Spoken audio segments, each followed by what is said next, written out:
Hey guys, today in Art Club with Miss Burford, we are going to make a watercolour painting called Know It Like the Back of Your Hand.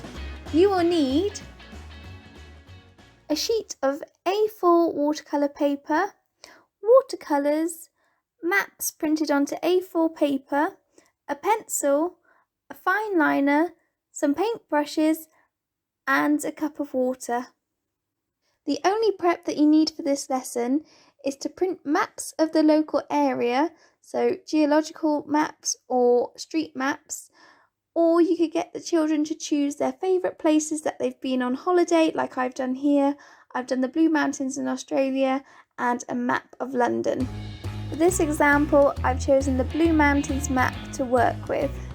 The first thing that you need to do is to get the children to put their hand onto the centre of the map and draw around it. Make sure the fingers are spread out. Then get them to do the same thing on the watercolour paper.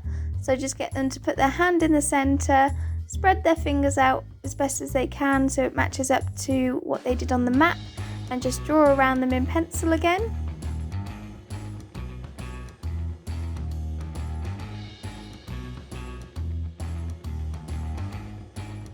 Now they need to copy what they're seeing on the map within their hand shape onto the hand shape that they've just drawn. Some children might find it easier to cut out the hand shape that they did on the map. This is quite technical to do, as you'll want them to copy all the features like the roads, the names and the different terrains and any bodies of water on the map. It is a really good way to combine geography and art together. And you can talk to children about different things that they can see, like mountains, water, or if you're doing a street one, you can talk about different streets or any landmarks in your local area. Once they've copied all the features from the map, they can then go ahead and use the watercolour paint to add some colour to it. You'll want to make sure that you don't wet the paper first, you want to just wet the brush as you go. Otherwise you'll get watercolour bleeding everywhere and everything will become very hard to define. When painting, don't worry about painting over names of places, just leave it as pencil for now because we're going to fine line those to make the letters stand out in just a little bit.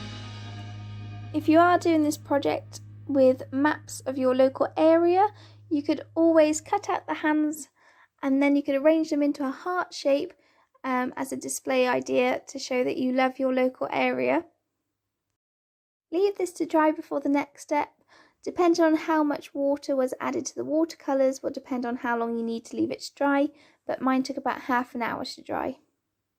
The final step to this project, unless you are cutting out your hand shapes, is to fine line around different areas of the map, so along road edges, along streets, along the edge of water, and of course fine line any place names or names of lakes and rivers, etc. I personally like to leave the hand outline as just pencil and focus on the inside detail. You could always add a frame to finish this off. If you enjoyed this video, give it a thumbs up and subscribe for more videos like this on a Monday and other art related videos on a Thursday. See you next week for more Art with Miss Burford!